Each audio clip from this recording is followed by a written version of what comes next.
Assalamualaikum warahmatullahi wabarakatuh. Selamat datang ke TV Proses SMK Kubang Krian. Bersama saya, pengacara anda pada hari ini, Nur Ainajah binti Mak Fazil. Hari ini Ahad, 17 Ogos 2025, sekolah kami telah mengadakan perasmian Hari Kemerdekaan 2025.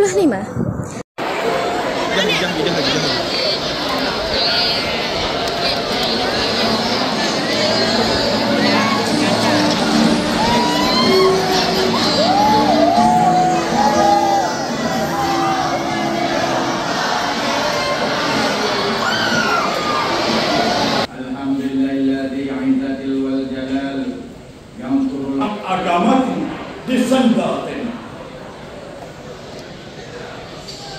Dengan tahun 2025 dengan rasminya. Wabillahi taufiq wal hidayah. Wassalamualaikum warahmatullahi wabarakatuh.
Assalamualaikum warahmatullahi wabarakatuh.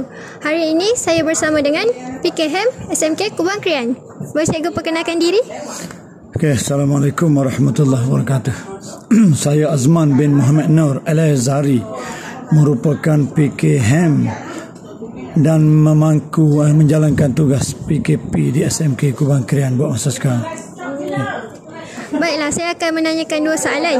Yang pertama, apakah motif sambutan Hari Merdeka ini diadakan? Okey. Pada hari ini kita mengadakan program menghayati bulan kebangsaan peringkat sekolah bagi tahun 2025, yang mana rasionalnya atau motifnya ialah untuk memastikan Malaysia ini merupakan sebuah negara Malaysia, bangsa yang penuh dengan perpaduan berbilang kaum, yang mana kita perpaduan ini hidup rakyat yang bersatu padu, lepas tu aman dan sejahtera. Itu motif utamanya, iaitu perpaduan merupakan kunci utama dalam memastikan rakyat mengecapi segala bentuk kemajuan yang ada di negara kita ini dikecapi oleh bersama dalam pelbagai kaum kita yang ada hidup dalam bersatu padu. Okay. Baiklah, soalan yang kedua, apakah harapan cikgu terhadap murid-murid selepas sambutan Hari Merdeka ini? Ya, harapan saya selaku pentadbir ingin melihat anak-anak yang dilahirkan dalam suasana merdeka, menghayati secara sepenuhnya. Sebab sekarang ini kita nak merdeka bukan mudah pada hakikat sebenarnya. Dan apabila kita buat program menghayati bulan kemerdekaan, anak-anak yang lahir setelah 68 tahun selepas merdeka, sebenarnya inilah betapa pernah jerihnya orang tua kita dulu, tok nenek kita dulu nak memastikan negara kita merdeka dari penjajahan. Itu dalam bentuk fizikal. Namun begitu pada waktu sekarang ini kita nak merdeka dari segi mental. Mental. Merdeka dari malasnya, merdeka dari rizak peperiksaan yang teruk. Kita nak upgradekan dia, nak cemerlangkan diri, merdeka dari segi ekonomi orang tua kita. Kalau orang tua kita susah, bagaimana kita nak senangkan orang tua kita? Kalau kita rasa kita ni malas, kita rajinkan diri. Kawan-kawan kita malas, kita jadikan ia role model kepada mereka. Itulah merdeka. Merdeka ni luas, bukan hanya bentuk fizikal seperti yang cikgu katakan tadi. Merdeka ialah bebas dari penjajahan, oleh orang asing, bukan, tapi merdeka pada diri, itu yang penting. Baiklah, cikgu, terima kasih untuk temu bual hari ini. Assalamualaikum warahmatullahi wabarakatuh. Bertemu lagi kita di pengakhiran majlis kita pada hari ini. Saya ingin mengucapkan ribuan terima kasih terhadap PKM SMK Kubang Kerian kerana sudi mempulankan masa bersama kami. Saya juga ingin mengucapkan ribuan terima kasih terhadap ahli yang terlibat dalam majlis kita pada hari ini. Akhir kata, saya susun jari mohon maaf. Semoga kehadiran kami disayangi bukan disia-siakan. Harapan saya semoga kita bertemu lagi.